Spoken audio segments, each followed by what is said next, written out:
In this quest, I will put at stake my honor, my life, and the presidency itself.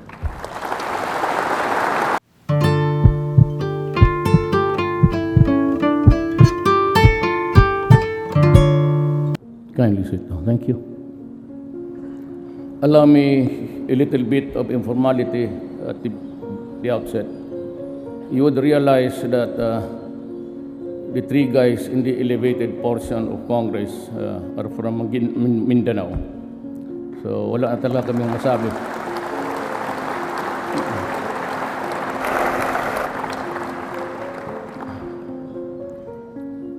Senate President Aquilino Pimentel III, members of the Senate, Speaker Pantaleon Alvarez, and the members of the House of Representatives, Vice President Maria Leonor Robredo, President Fidel V. Ramos, President Joseph Estrada, President Arroyo, Chief Justice Maria Lourdes Serrano, and the justices of justices of the Supreme Court, His Excellency Papa Nuncio, and members of the Diplomatic Corps. We cannot, of course, I have also to greet the Executive Secretary, Salvador Medjaldia, the members of the Cabinet, fellow workers in government, my countrymen. We cannot move forward if we allow the past to pull us back. Finger pointing is not the way. That is why I will not waste precious time dwelling on the sins of the past or blaming those who are perceived to be responsible for the mess that we are in and suffering from. Except maybe to extract a lesson or two from its errors, we will not tarry because it is the present that we are concerned with and the future that we should be prepared for. Lest I be misunderstood, let me say clearly that those who betrayed the people's trust shall not go unpunished, and they will have their day in court. And if the evidence warrants, they will have their day of reckoning too. When I decided to seek the presidency of this republic, I knew what the ills of our country were. I knew their causes, and I was briefed on those who caused the causes. I heard the people on the streets complain that justice had become illusory, that equity and fairness and speedy disposition of cases had deteriorated into hollow concepts fit only for muscular dissertations. It was and still is very sad indeed.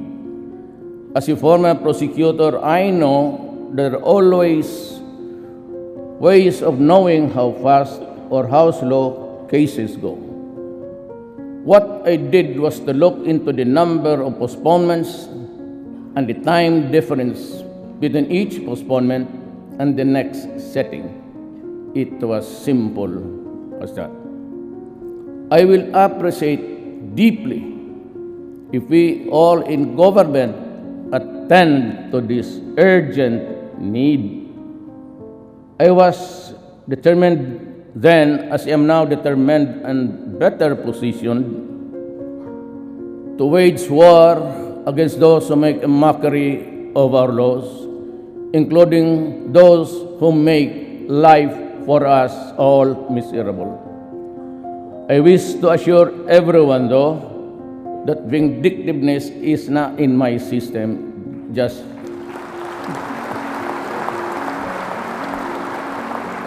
like you and I, all equal treatment and equal protection are what I ask for our people.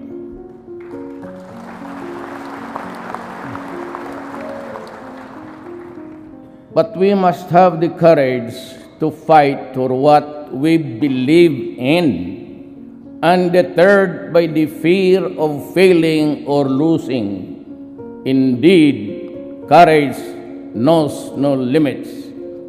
Cowardice does. At this point, there are concerns few I wish to convey to all, to the end that as I perorate on facts, figures, plans, programs, and solutions, these concerns will not dissipate or get lost along our way. Thus, to our religious bishops, leaders, priests, pastors, preachers, imam, let me assure you that while I am a stickler for the principle of separation between church and state, I believe quite strongly that there should never be a separation between God and state. During my inauguration last 2016, I said that the fight against criminality and illegal drugs and corruption will be relentless and sustained. I reiterate that commitment today, and that is why I call on the Philippine National Police, the barangay chairman, the mayors and governors, all those occupying seats of power and authority not to lower their guard. There will be no let up in this campaign. Double your efforts, triple them if need be. We will not stop until the last drug lord, the last financier, and the last pusher have surrendered or put behind bars.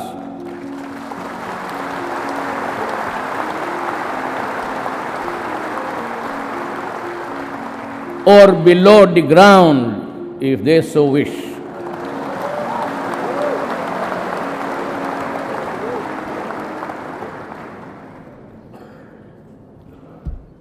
To our police officers and other officials, do your job, and you will have the unwavering support of the Office of the President.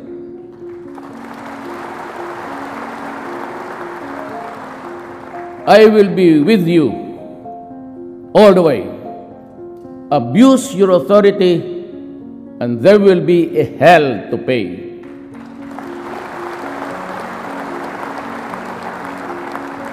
For you will have become worse than criminality itself. I order the National Police Commission to hasten the conduct of investigation and adjudication of administrative cases against police officers involved in criminal activity and illegal activities, and prescribe policies on lifestyle checks for PNP members. In this quest, I will put at stake my honor, my life, and the presidency itself.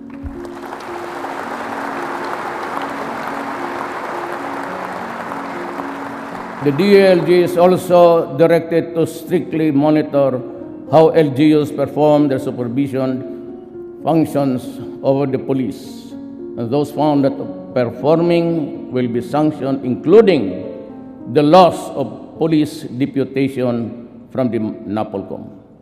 Let me repeat my warning to all.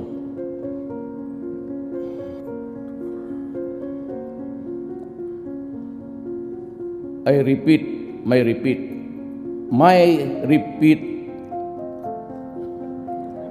to all.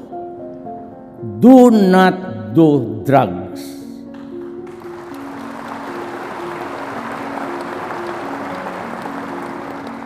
Because you will be the solution to the drug crisis that has engulfed malawak the nation. We will create an interagency committee on illegal drugs that will integrate efforts and strengthen the partnerships of all stakeholders. The reservists will be mobilized for information campaign against drug use and dissemination of information regarding drug rehabilitation program being offered by the government. Let us also strengthen our ROTC program to instill love of country and good citizenship. We will also prioritize the rehabilitation of drug users. We will increase the number of residential treatment and rehabilitation facilities in all regions of the country. The armed forces of the Philippines will facilitate the preparation for the use of military camps and facilities for drug rehabilitation. There can never be real, tangible, and felt development without making our people feel secure. And it is our duty to uplift the people's welfare. With this, my administration shall be sensitive to the state's obligation to promote and protect, fulfill the human rights of our citizens, especially the poor, the marginalized, and the vulnerable, and social justice will be pursued even as the rule of law shall at all times prevail. My administration shall implement the human approach to development and governance as we improve our people's welfare in the areas of health, education, adequate food and housing, environmental preservation, and respect for culture. Human rights must work to uplift human dignity.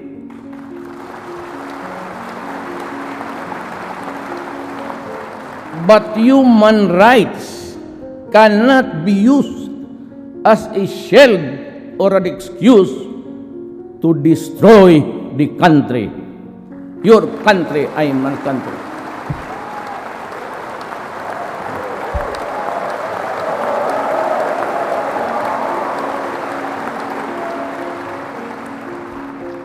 Meantime, since our country continues to be confronted with internal security threats aggravated by the existence and activities of the terrorist group Abu Sayyaf, the full force of the AFP will be applied to crush these criminals who operate under the guise of religious fervor.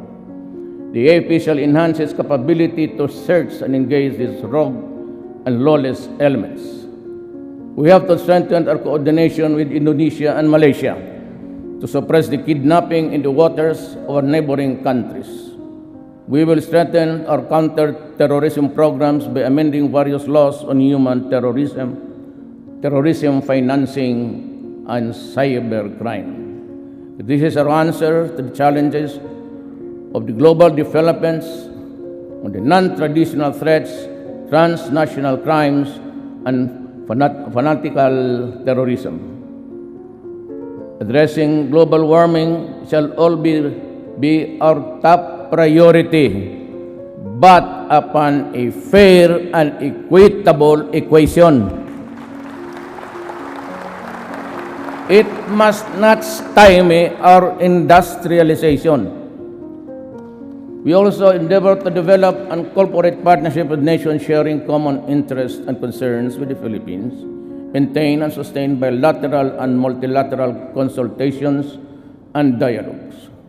We will continue to expand operation human assistance, disaster response, maritime security, and counterterrorism. We shall deepen security dialogues with other nations to build greater understanding and cooperation. With regard to the West Philippine Sea, otherwise known as China Sea, we strongly affirm and respect the outcome of the case before the Permanent Court of Arbitration as an important contribution to the ongoing efforts to pursue a peaceful resolution and management of our disputes.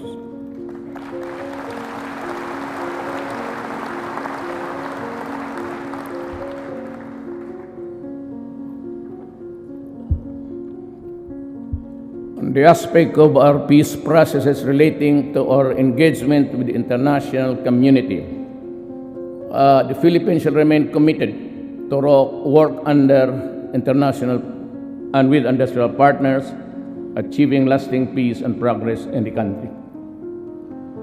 We will vigorously address the grievances that have been time and again expressed not only by the Bangsamoro indigenous peoples and other groups for security, development, fair access to decision-making, and acceptance of identities. Enduring peace can only be attained only if we meet these fundamental needs of every man, woman, and child.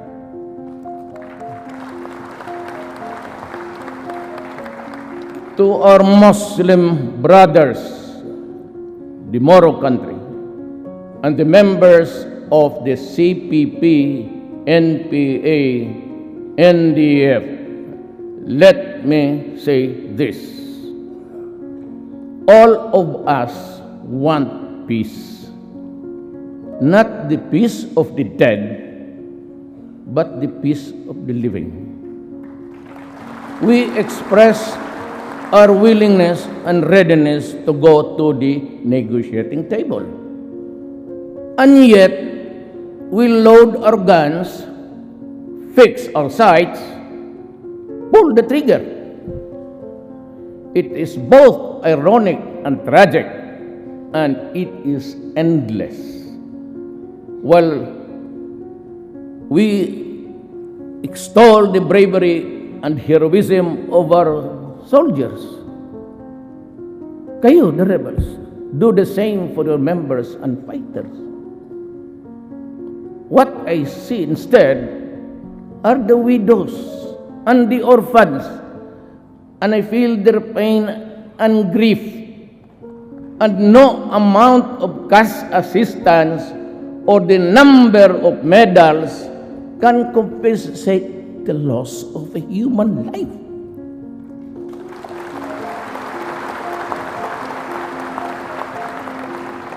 Sorrow cuts across every stratum of society. It cuts deeply, and the pain lasts forever. That is why I reach out to you, to all of you today, to our Muslim brothers. Let us end the centuries of mistrust and warfare. To the CPP, NPA, NDF, let us end these decades of ambuscades and skirmishes. We are going nowhere, and it is getting bloodier by the day. To immediately stop violence on the ground, restore peace in the communities, and provide enabling environment conducive to the resumption of the peace talks, I am now announcing a unilateral ceasefire with the CPP, NPA, NDF, effective immediately, and call on our Filipinos in the National Democratic Front and its forces to respond accordingly.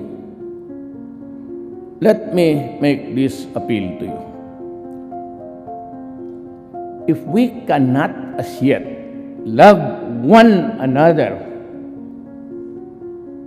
then in God's name, let us not hate each other too much.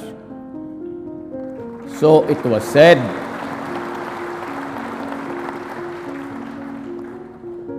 I say the same to you today.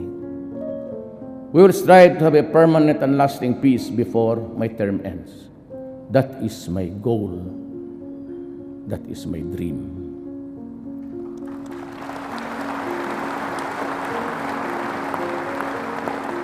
On the macroeconomic management, my administration will continue and maintain current macroeconomic policies and even do better.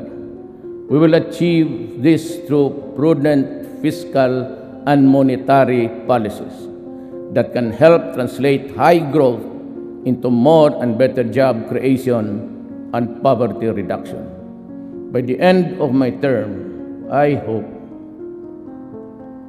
and pray to hand over an economy that is much stronger, characterized by solid growth, low and stable inflation, dollar reserves, and robust fiscal position. On taxation, my administration will pursue tax reforms towards a simpler and more equitable and more efficient tax system that can foster investment and job creation. We will lower personal and corporate income tax rates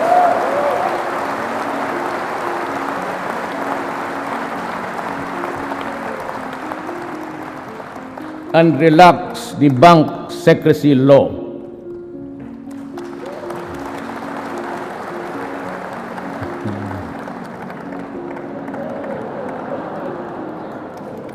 Na presidente ako eh. Ayaw ko sanang makialam dito sa mga to. Wala mo na. Well, anyway, may I continue? At the household level, there must be sufficient income for all Filipinos to meet the basic food and non-food needs for their families. We shall continue to attract investments that will generate thousands of jobs each year, jobs that are suitable for the poor and less skilled members of the workforce. Reforms to ensure competitiveness and promote ease of doing business will be mandatory. Reacting to these needs, the restrictions on the economy will be needed to make more investments to come and to develop labor-intensive industries such as manufacturing, agriculture, and tourism shall be pursued. We must also invest in human capital and ensure equal access to economic opportunities. The implementation of the Responsible Parenthood and Reproductive Health Law must be put into full force and effect.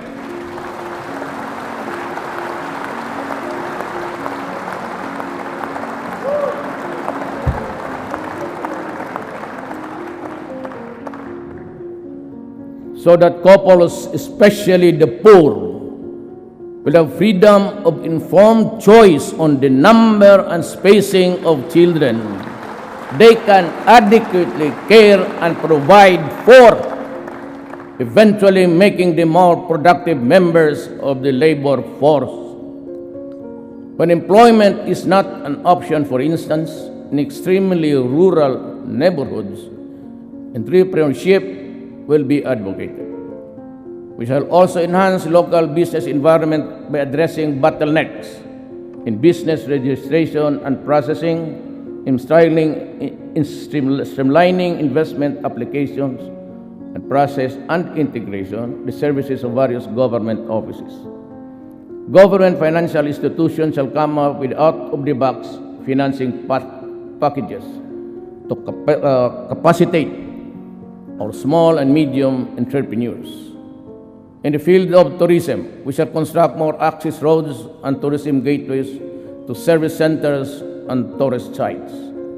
Road development projects shall complement with our trust to modern agricultural infrastructural and and funding improving the construction and rehabilitation of roads and the irrigation, and establishing modern harvest and post-harvest facilities to minimize losses. We shall also conduct a nationwide soil analysis to determine areas most suitable for rice farming to optimize production, with the use of effective soil rehabilitation and fertilization. We shall strictly enforce fisheries laws, particularly on illegal fishing, and promote aquaculture along riverbanks and in backyards. On the other hand, we will accelerate infrastructure spending, improving national roads and bridges, and implementing the Mindanao Logistics Infrastructure Network and other road network master plans. We shall pursue inter-island linkage projects. We shall be implementing structural mitigation to measure the address of the perennial flooding in Metro Manila. At neighboring areas, we shall put up new pumping stations in strategic places. The revival of the operation of the Pasig River Ferry service system is a viable option for the severe traffic congestion in Metro Manila. This serves as an alternative mode of transportation for passengers, particularly those coming from the east side of Metro, to reach specific destinations within the cities of Manila, Mandaluyong, Pasig, Taguig, Marikina, and Quezon City. Our anti-colorum campaign and out-of-line apprehension, including the removal of terminals, will be intensified, and my God, it will be done. Immediately, to address lack of road infrastructure in Metro Manila, usage of existing roads will be maximized. Thus, there is a need to cooperate and coordinate with LGUs to map out secondary routes and to consult various stakeholders, including the public transport operators. Many in government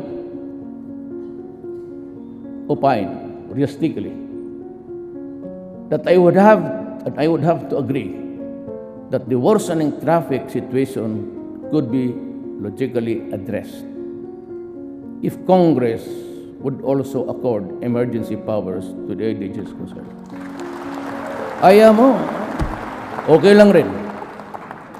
Pero nakita namin, kung gusto ninyong madalian, alam naman talaga ninyo, sagad na lahat. Sagad na. Nasa inyo yan. If you give it, fine. If you don't, we take the longer route. Slowly. And tanggapin ko yung pagmumura ninyo. Huwag lang sa malapit. Ganun talaga eh. You done it. It's an urgent and immediate solution. Gusto ninyo, madali, okay.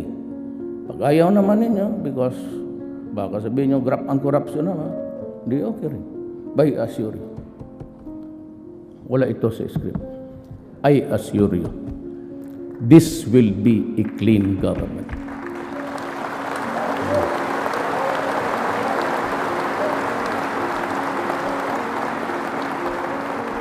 If that is the only worry that you have, and I can understand your misgivings, wala na ito sa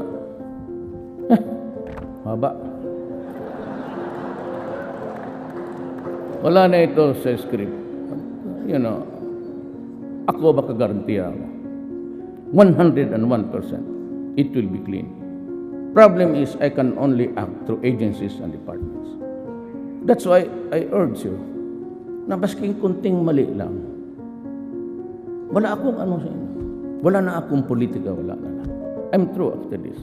I just passed on to you the information that, you know, I act through secretaries and everything. I cannot guarantee their honesty and competence at all times. Cabinet members, yes. Pero yung sa baba, yung procurement, yung magbibidding dyan. But as far as I can really, it malinis talaga to. At napag-usapan namin sa likod about the federal system.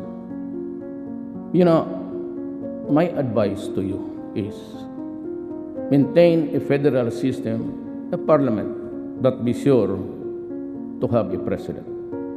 Wag, hindi na ako niyan. I'm disqualified, and by that time, I would no longer be here. But I can commit today to the Republic of the Philippines and its people. If you hurry up the federal system of government and you can submit it to the Filipino people by the 4th, 5th year, kasi proseso yan eh. You call for a referendum, and after that, call for a presidential election. I will go. Sipat na ako. But you must have a president. You copy the France system. Huwag mo hiyaan yung puro na parliament, delikado. It takes time even for yung kagaya ng England. There was this bomb on the double deck. Took them time really. Because there's no one apparatus for a commander-in-chief down. You can have a president, you can elect. Maybe Tito Soto would be the lucky guy at the time. O limitahan mo lang. Ceremonial powers, power to dissolve, power to accept the resolution or whatever. Mandating you this, do that. Or ceremonial powers, except in times of need. If there's a demand for action, you must have a president. Wala na ako niyan. I said, if you can give me that document, I will urge you to conduct, call for an election the following week. And even if there's still 2 years, 3 years, I will go. Okay na ako. Do not worry about me.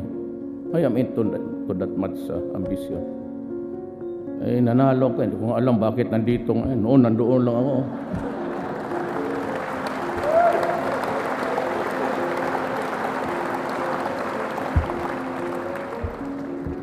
Totoo man. Sino man nagsuporta sa inyo sa akin dito? Wala man.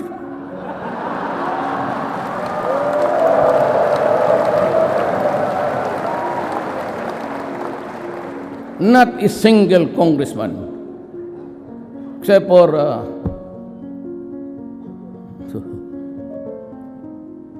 2 provinces governor. Yun lang. Wala akong barangay captain. Wala lahat. Pero ngayon,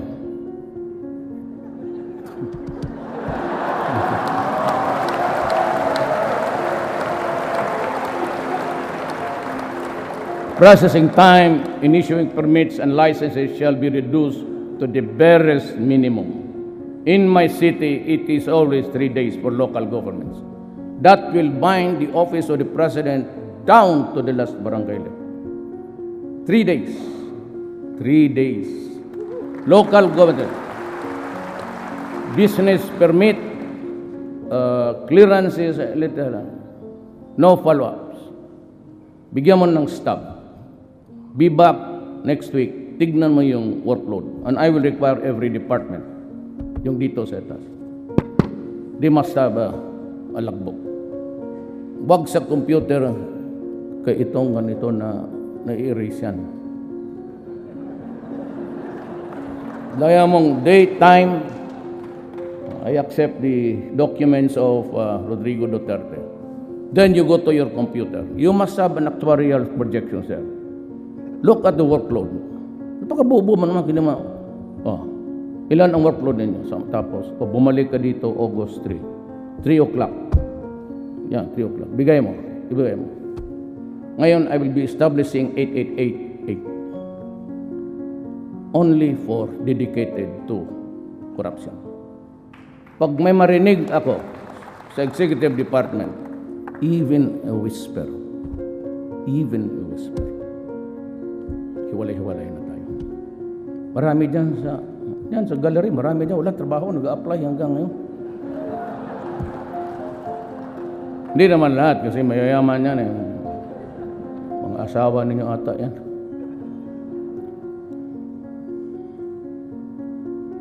While the issuance and distribution of motor vehicle plates at point of sale o through motor vehicle dealers shall be considered. Wag na sa LTO kaya hanggang ngayon, panahon pa ni Jesucristo yung first plate nila, hanggang ngayon wala.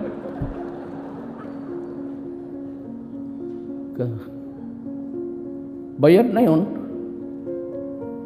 until daw sa awa ng Diyos. For the driver licenses, its effectiveness will be extended from the current 3-year period to 5 years.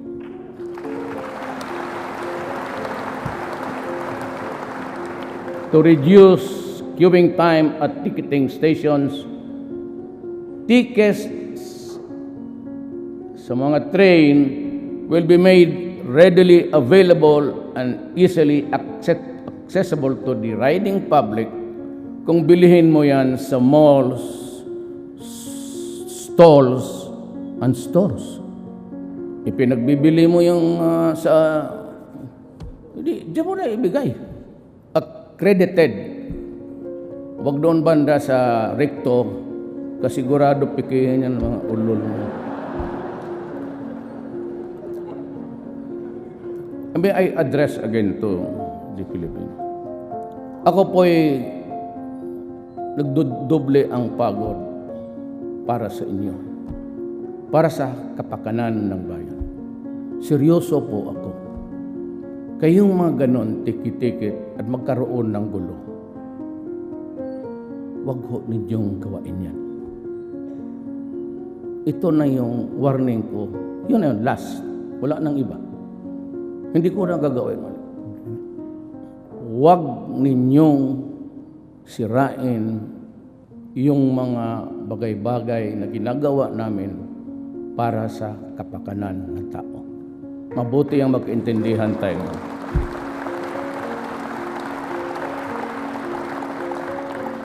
Maya yung kaibigan ko trag.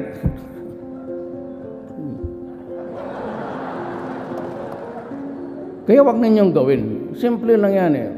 Para walang away sa gobyerno, yung mga bagay na illegal at masama at hindi tama, wag mong gawin. At hindi kami mag-aaway dito. Pati yung pare na participaw, tinamaan. Okay, let us be clear with each other. I am for the comfort and the welfare of the Filipino. Kayo namang hindi pa bungog dyan, hindi pa pumasok yung mga droga. Kung ayaw ninyong mamatay, ayaw ninyong masaktan, huwag kayong umasa dyan sa mga pare pati human rights, hindi nakakapigil yan ng kamatayan. So huwag ninyong gawin, tapos nandiyan ka, nakabulagtag, and you are portrayed in a broadsheet na parang Mother Mary cradling the dead cadaver of Jesus Christ. Ayan yung mga yan eh. Magdadramahan tayo dito. Dito ako nakatingin kasi dito yung public eh. Alam mo, ilang beses ko na sinasabi, sa Davao, wag mong gawin. Kasi magkakaproblema tayo. He who is the cause of the cause is the cause of them all. Ikaw yung nag-umpisa, you swallow. Ulitin ko he who is the cause of the cause is the cause of them all. Kami nagtatrabaho lang. We have a nation to guard. We have millions of people to see that they are healthy. It's a question of drug, it's a question of public interest, public order. Kita mo, lesser crime. Wala na kasing magnanakaw. Wala na nag-hold up. Kasi pare yan. Okay, tatapos sa bila, maliliit lang yan. Gamitin mo utak mo. If you're able to contaminate, kagaya ng negosyo ng mga Chinese, wholesale yan sila. Kasi kunti-kunti, the whole of Tondo contaminated, pera yan. I'm not saying it's Chinese. Practice of itong wholesale retail. They go for wholesale. Maski na kumita lang ng isang piso dyan sa isang kaso, okay na yan. Kasi paramihan eh. Yan ang ibig kong sabihin. Now, I hope the military and the police will not react on this. It's part of the deep intelligence that we have gathered. I'm forced to come in public kasi pati yung mga pari nagaano. Alam mo, kayong mga media, naghanap kayo ng where's the big fish? Saan yung bilyonaryo na mayaman? Yung may kotse, may mga Mercedes, Ma'am, nandoon yan sila sa labas. Wala dito. Magdala ka ng isang batalyon na pulis para hulihin natin doon. Kung kaya natin. Didirect the traffic of drugs sa kanila. Meron silang ganito. Malaki. Real time, nakikinig sila ngayon dito. I am very 101% nakikinig lang. Doon lang, isusuri nila sa Tondo. Itapon mo dyan. Tapos umalis ka, kunin mo doon sa tindahan yung bag o package. Masabi mo nakikita ng media na kayo lang nagbabrand niya na drug lord eh. Those are not the drug lords. Mga lieutenant, delivery boy yan. Kumbaga LBC lang yan, pati DHL, federal. Pati yung tawag nilang basura, yun yung street Huwag kayong maghanap. Gusto niyo, sabihin ko sa inyo, puntahan natin. I'll give you the names. I'll show you the intelligence dito. Pero give me the guarantee na may magawain ka. Because I'll give you the name, I'll give you the country. Kung wala ka rin gagawa, mag-shut up ka.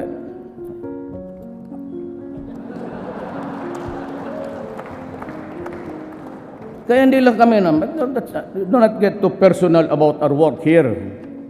I'm saying that dito, balik na tayo kasi yung hindi nakakaintindi ng Tagalog, ano na yung nila. So, tagal naman itong passenger capacity congestion shall be addressed by increasing the number of running trains from the current 16 trains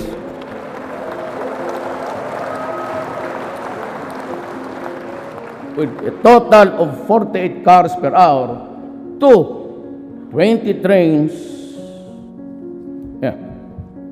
with a total of 60 car per hour. Now, you increase the train speed from 40 to 60. Ang problema nito, yung mga railway na hindi na ito kasali dyan. Huwag mo maniwala dito. 2/3 of these are mine. The other 1/3 is correct yung grammar ko, yung ano lang nila. 60 km per hour. Problema nito, and you must agree with me, that the rails are quite aged. Most of the rails, maybe doon pa yan sa panahon ni Marcos, Imelda. Nandiyan pa. Ngayon, sabi ni Tugadi, kaya magbigay sa akin, sabi ko, 40 to 60 kilometers per hour. Sabi ko, Art, sigurado ka makahold ang rail niya? Baka maputol yan, magdiretso yung train sa Cavite. To diretso sa Cavite, maglipad doon kay Tolentino. Bakit may train dito sa Tagaytay? It's quite fast. Quite fast, 60 kilometers per hour, and you're pulling something that's heavy. When it really moves, mawala ng it moves with the speed. At a heavy thing, at a great speed, mahirap mong sumasadsad kasi mabigat. And reduce headway time from 5 minutes to 3 minutes. Mahina lang tayo ng plano ni Tugati, mahina lang tayo ng 1 minute. Sa Hong Kong, 2 minutes, kanya 3 minutes. Art, ambisyoso ka. Kaya mo kayo ito. Specifically for the LRT, the operating hours shall be extended from 9:30 to 10:30 p.m. Kasi marami pa mga bata mag-uwi niyan. And to absorb more passengers, delays in the procurement of additional trains shall be addressed soonest. Now, yan ang sinasabi ko. If you want the long way, fine. Wala akong problema. Sabihin ninyo na doon ang we go the normal way if you are able to make purchases. Ang maganda nito, I have signed the executive order sa aming FUI. Naunahan ko kayo. Yung inyo na, nandoon na sa akin. Tapos na ako. Ilabas ko na. It will be out today. Alam mo, sabi ko, unahan ko dating kongreso. Puro mayayabang yung mga dyan. We grab there's a stealing one's thunder. Kaya unahan na natin. So, we shall also pursue rail projects in Metro Manila at the major key points and the country, including the Mindanao Rail Project. Hindi ako nagyayabang, pero totoo talaga to. Wherein depende sa federal, but 6 years, lalabas talaga ito, I assure you, because it's going to materialize. Rail projects, the Davao Transit System, the Cebu Transit System, the North and South Luzon Railways, and the Panay Railways Project. Tama? Panay.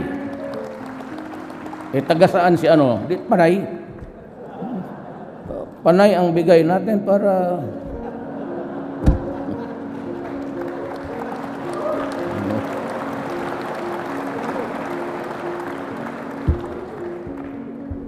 sabihin naman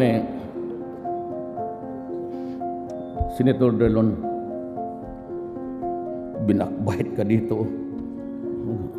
Malagyan daw yung island mo ng train. May tawa pa. Binabakbait ka dito. Sumbong man yan. Tingnan mo yan. Different approaches are also being considered to decongest NAIA, including the possible transfer of general aviation. Na itong, I will, hindi, ang style ko kasi, ganito, hindi naman ako, I'm not steeped into formalities. Itong of general aviation, alam mo kung sino tiyatamaan yan? Kayong mayayaman. Kayong may mga helicopter pati aeroplano, ilipat ko kayo. Alam mo yung general aviation, yung mga Learjets, sa mga kumpanya, ilagay ko kayo sa Batanes para wala masyadong air traffic. No, I'm offering Sangli Point. Kasi kailangan ko isang runway. I can make a new runway there, sabi ng mga aviation experts. But tumbok niyan is the Merville subdivision. Maka isa pa akong runway dito sa Metro Manila. But if not, then it's going to be Clark. But on a condition that we would have a fast rail. Sabi ko kaya, it will be something like 1 hour of travel, sabi ko kay Tugadi, is not acceptable. Make a rail there, bago. Marami na ko pa eh. It's the vow of the day is the bullet train. Ilagay mo yan sa Pilipino na driver, sotoy talaga kayo doon. Maglampas kayo. The Clark Airport can be utilized to shift some operations of our domestic and international airlines. Moreover, a one-stop shop will be established within the civil aviation complex for the benefit of the overseas Filipinos. Ito, mangyari nito. To utilize the Clark Airport, it is necessary to establish yung mga you have a rail to connect. Tapos na yan, itaas mo na kayo. Gitagalog ko na. In the area of environment, the military is directed to intensify its makinig kayo kasi gitawa dyan. Support role against illegal logging, illegal mining, diyan pa naman si Gina Lopez, and other destructive practices that aggravate the devastation of our natural resources.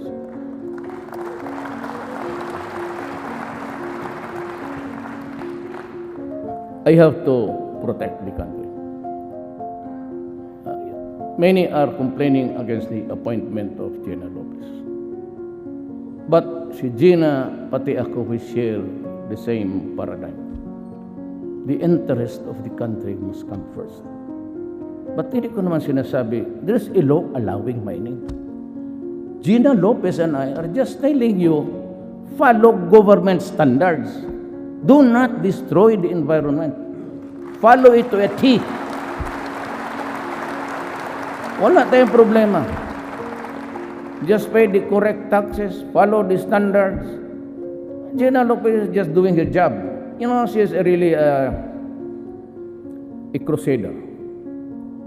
So, that is how I would describe her persona. Crusader. Kaya, sabi ko, tama yan. Kaya, bakit? Nandiyan ba si Ma'am Gina Lopez? Secretary Lopez? Ganito yan. Pumunta siya sa Davao. Gabi na mga 1 o'clock because on the early days of my when I won, but I was hindi pa ako nag-vote. Marami na nagpuntahan. Ito, felicitations, congratulations. Si Ma'am pumunta twice. Every time she shows me the degradation of ito na. Tapos 2 oras naman, mukhang hindi na matapos. Sabi ko, Ma'am, do not be offended. Totoo man, huwag kang magalit kay it's the truth. So mag-alas 3 na, you ruddy this man, tapos extemporaneous na, parang congressman. Ito, Ma'am. Kung Ma'am, mag-alas 4, Ma'am,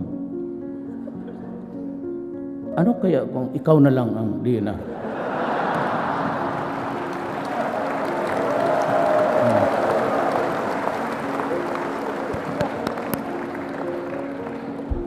Bigla rin siya nagsagot ka, totoo ka? Masik ka ma. Hindi yung,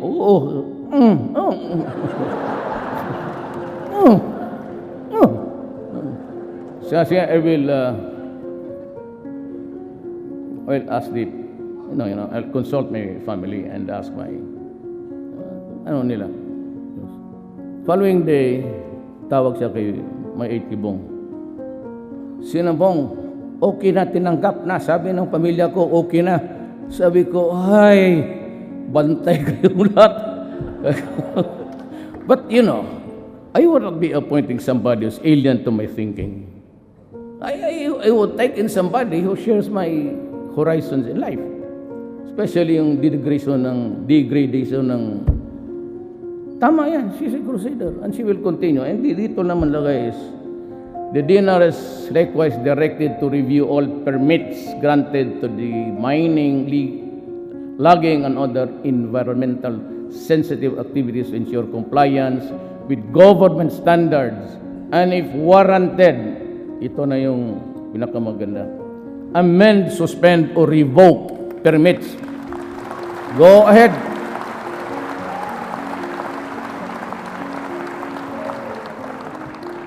I'd like to thank God that I had this opportunity, really.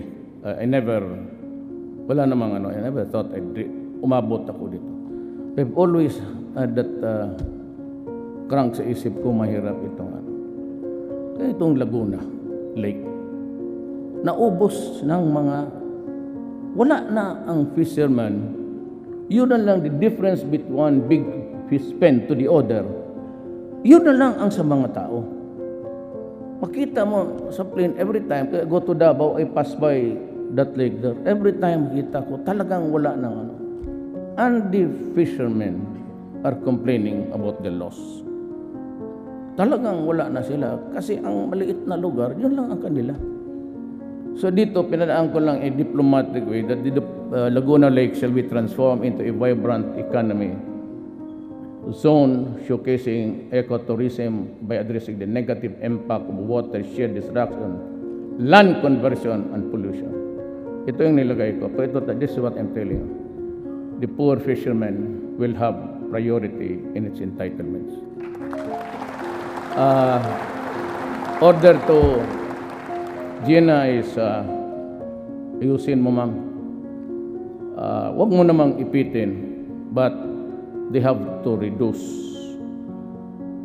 the areas of occupation. They cannot have their cake and eat it.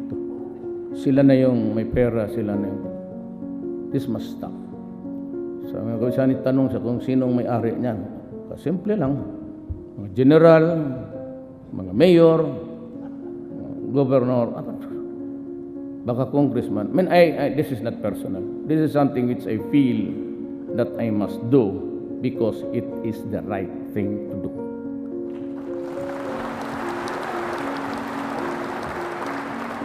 To have adequate disposal facilities for Metro Manila garbage, the final closure and rehabilitation of the Carmona sanitary landfill shall be pursued, while the adoption of appropriate waste-to-energy facilities will be explored. Marami na. The technology is coming in very fast. In the area of governance, there's a need to strengthen our efforts along this line. Taas mo na. Mataas yung paragraph na yan. Ito. Select the best answer dito. Ang taas nito. Huh? Mabubuang ka. To better manage public information, a law should be passed, I'm addressing to Congress, to create the People's Broadcasting Corporation, replacing PTV4, the government-run TV station, which now aims to replicate international government broadcasting networks. Teams from these international news agencies, I'd like to mention that those interested, BBC, are set to visit the country soon to train people from government-run channels to observe, ito ang gusto ko, total pera naman ng tao, to observe editorial independence through innovative programs and intelligence treatment, analysis of reports, as well as the development of national and international significance. The Government's Bureau of Broadcast Services, better known as the Radyo ng Bayan, shall undergo upgrading to make it financially viable and dependable for accurate and independent and enlightening news and commentary. Radyo ng Bayan will be integrated with the PBC. As we are presently setting up a presidential communications satellite office in Davao City, PBC will also put up broadcast hubs in the Visayas and Mindanao. Davao City will also be the first site with the first Muslim channel called As-Salam Television and the first Lumad channel. The PCO shall coordinate with the Office of the Executive Secretary and Presidential Legal Counsel in implementing the recently approved EO on the Freedom of Information. This is the executive order. It's out. As an example, on the part of our executive branch to make transparency and integrity as yardsticks in government performance, savings, and expenses, while engaging the public to be vigilant and to participate in government programs and projects. The PCO, in coordination with the Executive Secretary, is drafting the administrative order on the Task Force on Media Killings. This government does not condone violence and repression of media.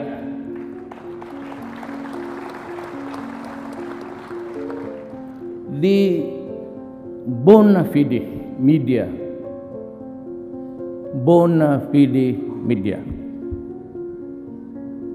sometimes they pronounce it bona fide, but whatever the thing is, the bona fide media has always been our partner for change. Hindi medyo klaro yan. Anong gawin mo sa hindi bona fide media? Yan ang problema. To address backlogs, unlock prosecutorial effectiveness and efficiency, the investigation and case management processes shall be streamlined, including those for illegal drugs and heinous crimes. To eradicate the prevalent cultures of fear and silence that we have founded our justice system, I ask Congress, you, to enact the whistleblower protection law, while the present witness protection program shall be strengthened.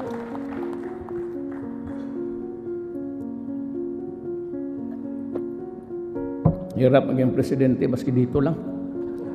The number of lawyers and support staff and the PAO, that is the Public Assistance Office, regional and districts, shall be increased to provide Indians with more access to counsels.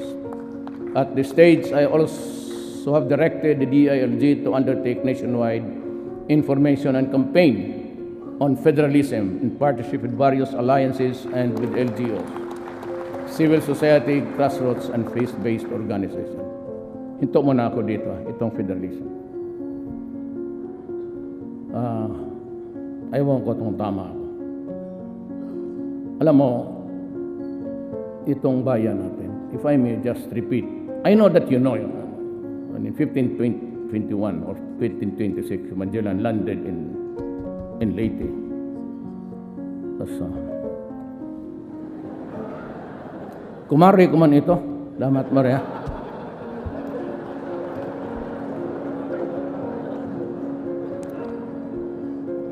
Mindanao was already Islam by 100 years. So, ano ito? It's an imperialism thing. There's a historical injustice committed against the Moro people. We have to correct it. But it is well nigh impossible now. Kaya kayo mga kapatid kong mga Moro, alam naman ninyo, ako ay mixed. Migrant ang tatay ko doon. So, some ay mixed blood ako.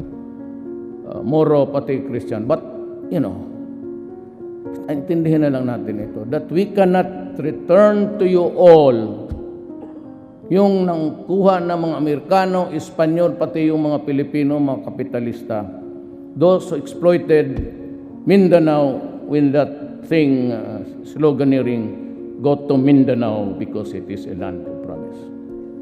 With the vast entry of so many people, basically coming from the Visayas, karoon tayo ng, we cannot solve it the way you want it to be. We have to understand each other, then you have to live with each other. But we'll try. Ang sinasabi ko nang babalik ako, dahil ako sa federalism, both Ms. Suarez, Sema, and all, at least the political leaders ng Mindanao will agree to it. We do not, remember that ako yung, hindi ko dinidikdik yung masyadong Abu Sayyaf because it is really connected with the first talks between Ms. Suarez, the president, subsequently to President Marcos, and until now. The only way they said that we can have is, yung BBL, ibigay na natin. Minus the things that you do not want, yung constitutional issues. Tanggalin muna natin. Ibigay ko yung area. Ay, wala natin, nandyan na yan eh. So, I ask you, pass it minus the constitutional issues that are contentious. Bigay na natin, at when the federal system comes, isali mo na sa package together with Ms. Suarez. That is the solution for Mindanao. Nothing else. Believe me, nothing else will do. Please sleep on it, ponder on it, because that's the only way to proceed. On the clamor of our citizens for timely issuance of Philippine passports, the government shall work towards amendment of the 1996 passport law to lengthen the validity of the passports from the current 5 years to 10 years.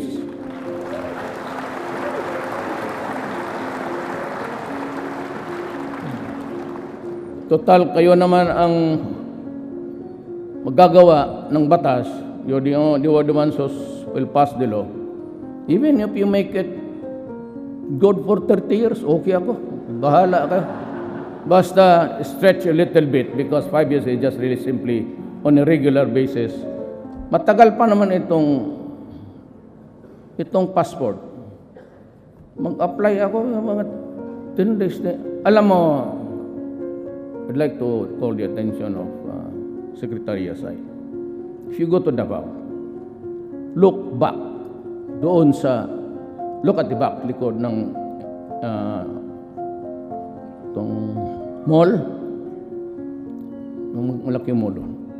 Sige, pangalanan lang natin, SM. Doon, yung mga tao, nandyan sa pavement, natutulog.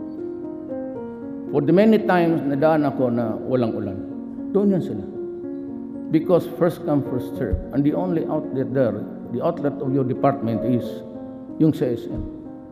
So yung mga maawa ko dito sa side sa Cotabato, lahat ng Cotabato doon sa Davao. Karamihan niya kung walang mga bahay. If you're applicant in Davao City, fine. But yun kung walang mahirap kasi karamihan dyan mga muro naghihiga lang dyan sa pavement. Nasasaktan talaga ako. Masakit. Yung buong gabi magtayasal hanggang magbukas yung SM kasi first come, first serve. Kasabi ko, well, that is addressing to all of the cabinet members. Make use of the computer. I do not want to see people lining up under the heat of the sun. I do not want people lining up under the rain na mga grado. And I want itong labor, wala na ito sa script. Yung prompter na tutulog na siguro, pindot-pindot yan. Alam mo, andyan naman yan. Sabi ko, what I want is a journal. When the applicant presents the documents, give him a shopping list. Do not add or get anything away from it. Yun na yan final. And when he complies with that, that is good. Wag mo na siyang pabalikin. Kasi kung magtawag yan ng 888, may God, puntahan ko talaga kayo. Yan ang bisyo ko nung mayor ako. Make in a difference, mayor, presidente. Puntahan talaga kita at hiyain kita sa maraming tao.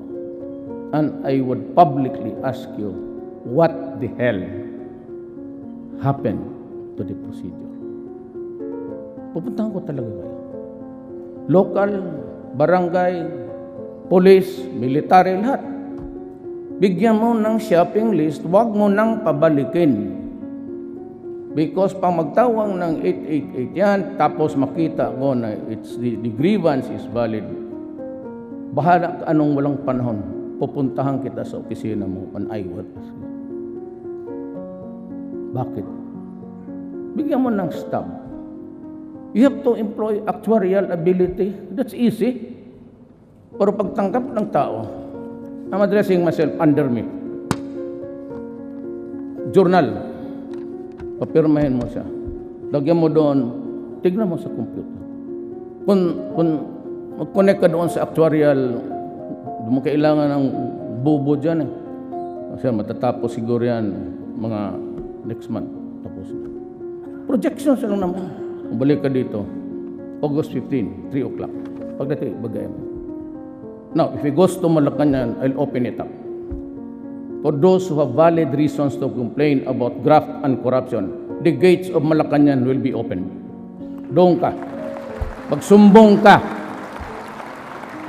At I will be briefed by my military or aid or yung itong nagbigay ng tubig. Sir, dito maraming So, and the reason why I do not go out, I do not accept invitations. Hindi ako tumatanggap because every time I traveled around Manila, it causes a huge congestion. Kasi pag itong pag-uwi ko, they go also by projection. Paglabas ng may presidente, yan, picture taking, ganun. And they start to block yung roads access to ganun yan. Every time ang president noon, ganun yan. So paparahin nila yan, sabihin nila, dadaan yan by this time. And in the meantime, sirado yan. Di paglabas ko, kala mo Verde Santo. Walang sasakyan dyan. Ito pala, exponentially, ang traffic, the tail end of the traffic is somewhere 5 km. And it would take about 2 to 3 hours to normalize. Kaya hindi ako tumatanggap and I hate to travel. Kasi talagang lilinis yan eh. Ito namang, kasi ang taas kasi ang turats ng presidente sila. Dulo sa dulo may ambulansya. Hindi na ang turak, parang kurtas ng. Sabi ko, sabi ko 2, 3 tama. Nasa gitna lang ako. Pero ang totoo, mag-taxi lang ako dito sa likod. Sunod lang ako. Takot ba sila na, ano man makuha mo kung patayin mo ako? What for? May ambulansya ba? Dagdagan mo doon ang punerarya.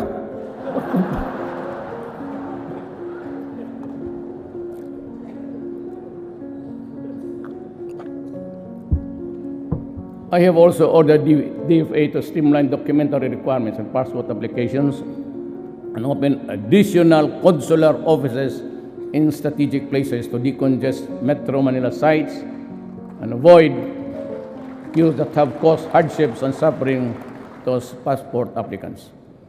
I have also ordered the newly created DICT, Information and Communication Technology, to develop a national broadband plan to accelerate the deployment of fiber optics cables and wireless technologies to improve internet speed. Ito para ito sa alam ko, mahal kong kababayan, maligayahan kayo nito. Pagpaano mo lang yung Tagalog ko kasi kayo hindi kayo marunong magbisaya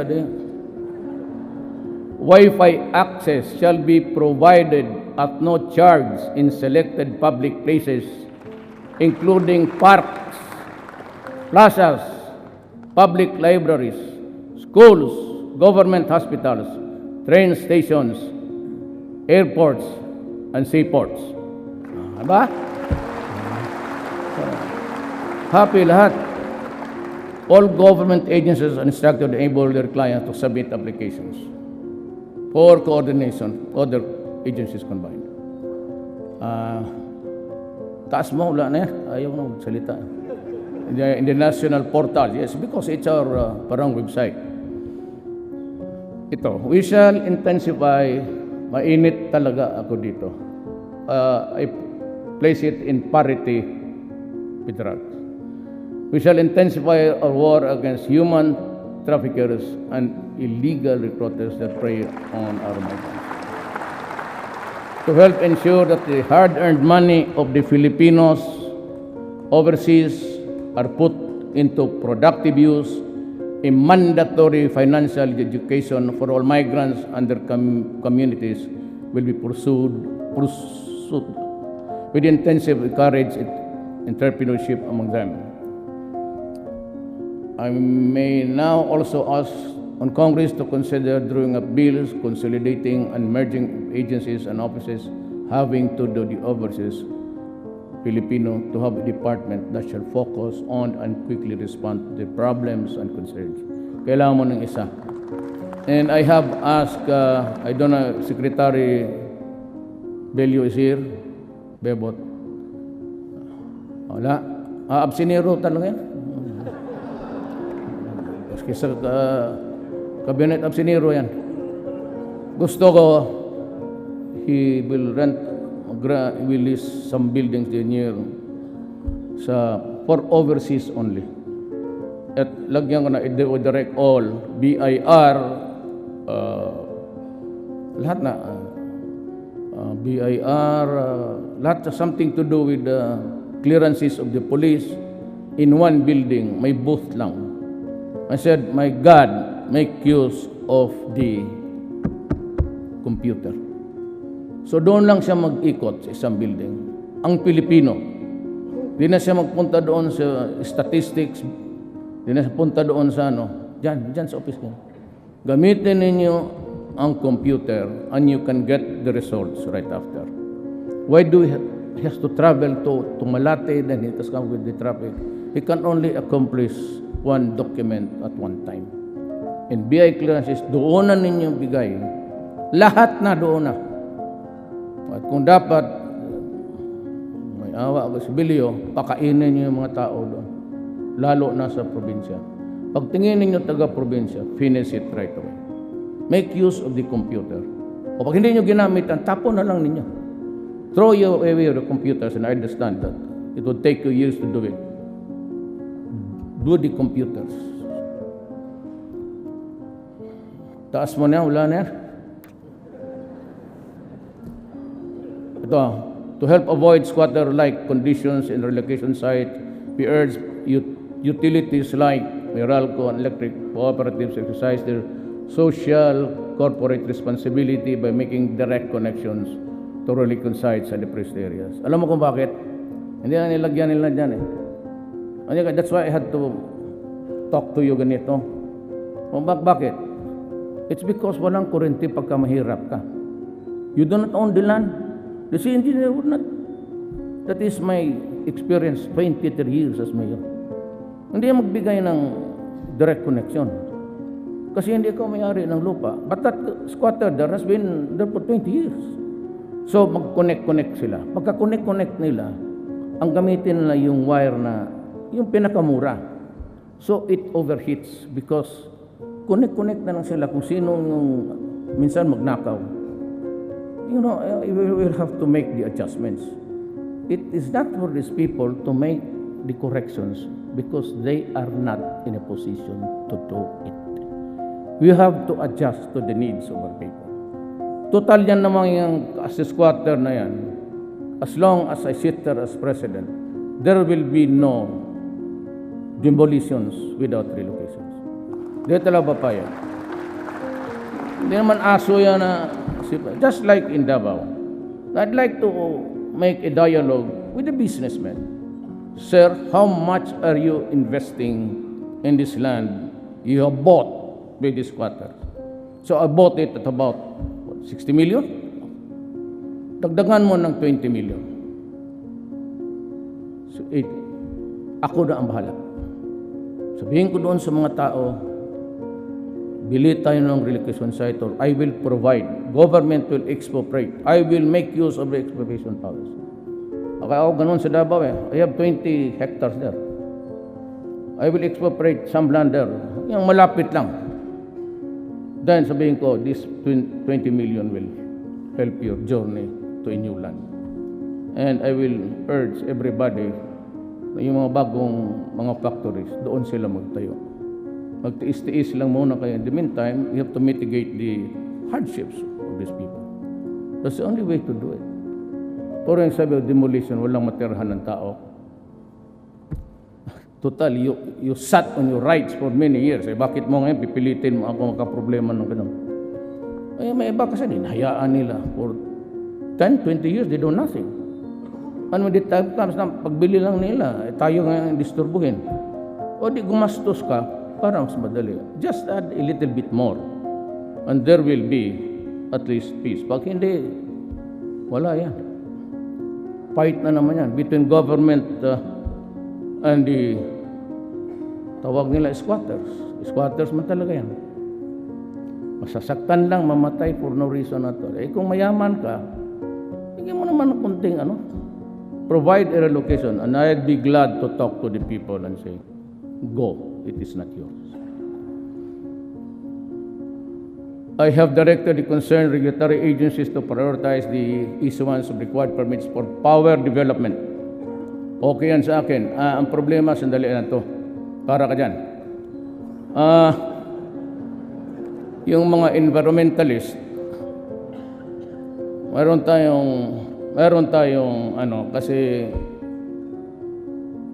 marang yung coal, pati itong energy emissions. Wala man akong problema dyan. But do not tell me na if you ambassador ka tapos sabihin mo sa akin na medyo hanggang lang dyan kayo kasi kami hanggang dito lang kami. Kayo umabot dyan, you are now in the apex of your industrial might. But along the way, you were the first, America, China, Europe. Kayo bumabog ka. Until now, we contribute only something 0.0. So if you put so much restrictions doon sa treaty na yan, the treaty which we are trying to, it's still here in the Senate. Let us be very clear on this. We need to industrialize. We need the power.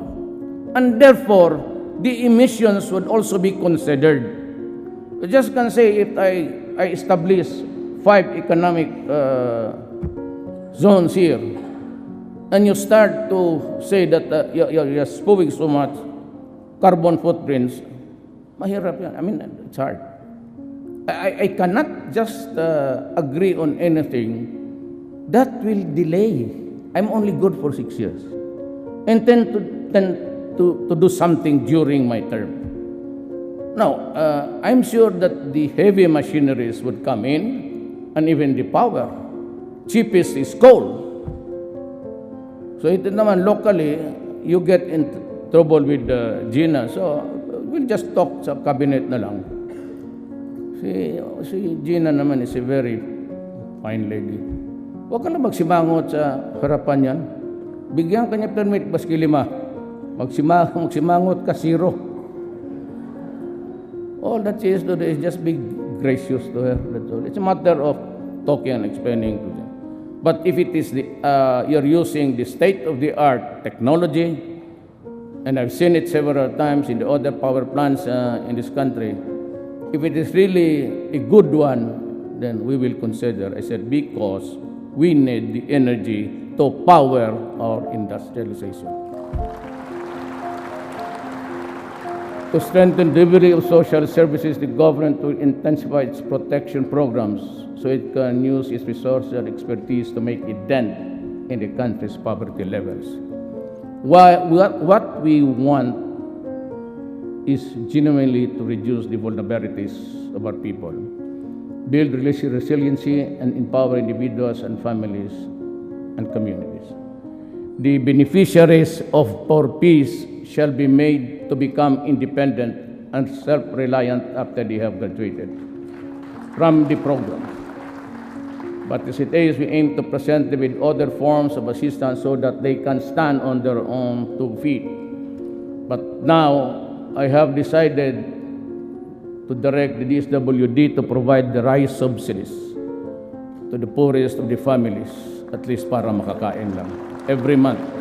Sako na We are planning to increase spending on basic education and incorporate mandatory education about the evils of drugs. We will also intensify and expand alternative learning system programs. The government will also provide universal health insurance for all Filipinos. Benefits. Sali na lang natin sa PhilHealth. The professional competence and operational capabilities of government hospitals and health facilities will be strengthened. Consistent with our international obligations in keeping with national mandates, this administration vows to protect women's rights and human rights abuses against our women because it is unacceptable to me. Bugbog ka ng babae. As I order all agencies and oversight bodies and local government units down to the barangay level to fully implement the Magna Carta for women. By doing so, we will ensure that man and woman will be partners in the pursuit of country's economic, social, and cultural and political developments. To our Lumad brothers, and they are here outside, maybe outside. I mean, they're outside, I'm sure.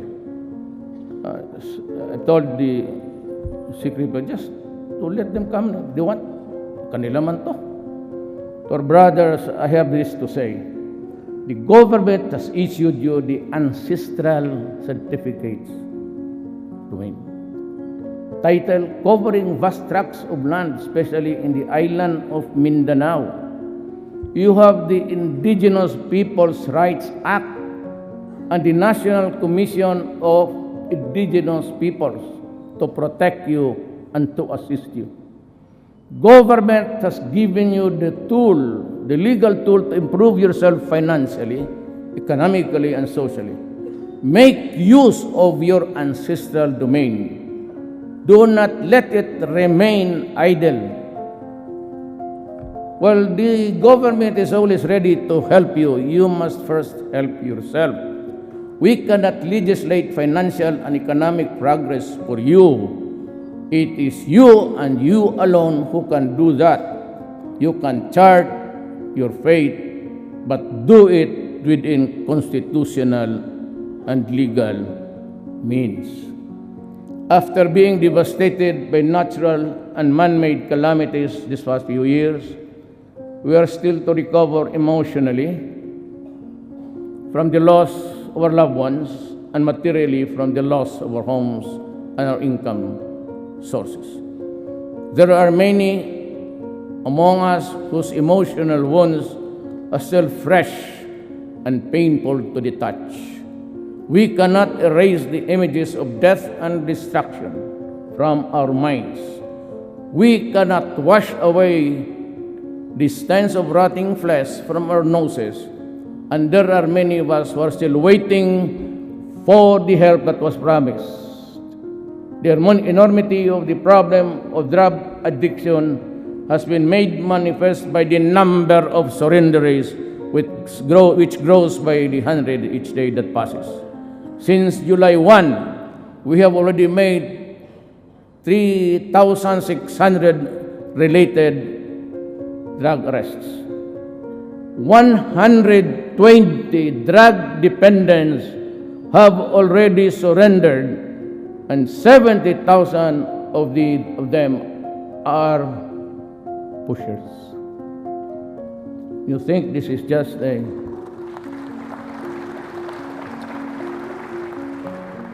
it could take the entire resources of this government to fight this war.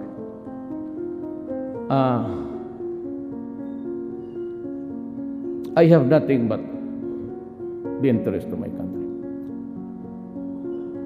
But in its wake, because the PDEA says that that was a statement made by the Philippine Drug Enforcement Agency. 2 years ago, PDEA came out with a statement that there are 3 million drug addicts in this country. That was 2 or 3 years ago.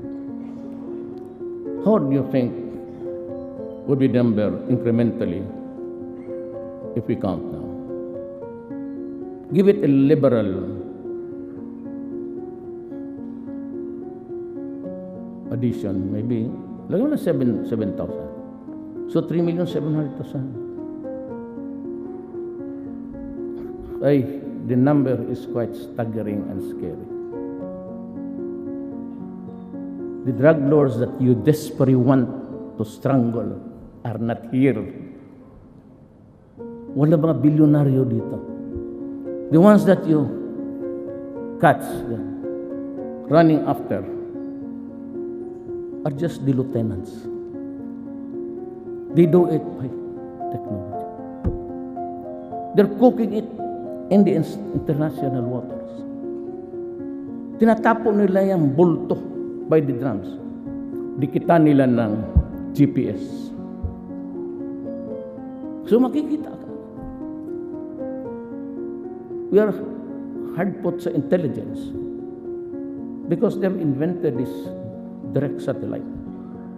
Hindi na magdadaan niya ng... All they have to do is to triangulate where the pag-ikot niya. And there are so many... And they're in codes. If we do not help from our friends here in Asia and America and Europe, this sheer number and problem, believe me, will drown us as a republic. Kayo, tingnan niyo po. How can I solve the problem now by arresting? Hinahanap ko, tagal na akong presidente. Gusto kong patayin. Ang problema, pupunta pa ako doon, then I'll ask the permission from this country that I will go on because I have to slaughter these idiots for destroying my country. Ganun yun eh. Hindi lang kasi naintindihan, ayaw pa naman bitawan kasi ayaw naman kasi ng military pati police. But you know, I said, I'll be talking in front of the Republic to its representatives, to the people. So I have to tell you, how do we solve this problem? Tell me. Ako naman okay lang eh. Make it public, fine. Make it confidential. If you go to me or go to you, to your house, okay. But that is really the enormity of the problem. It's so enormous that you are intimidated even just to make a move. Because you know you cannot stop it anyway.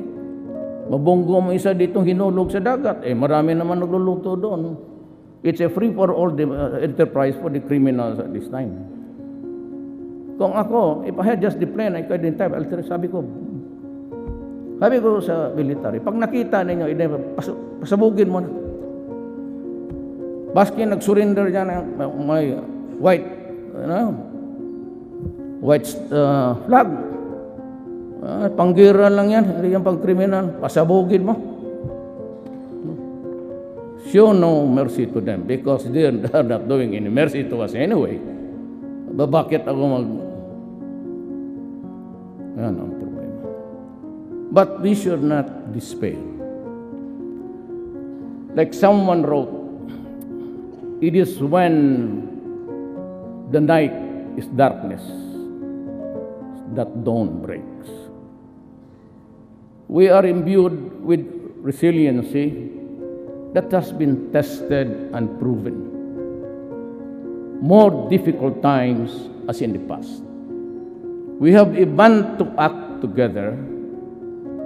We have to help each other, for then and only then can we truly prevail.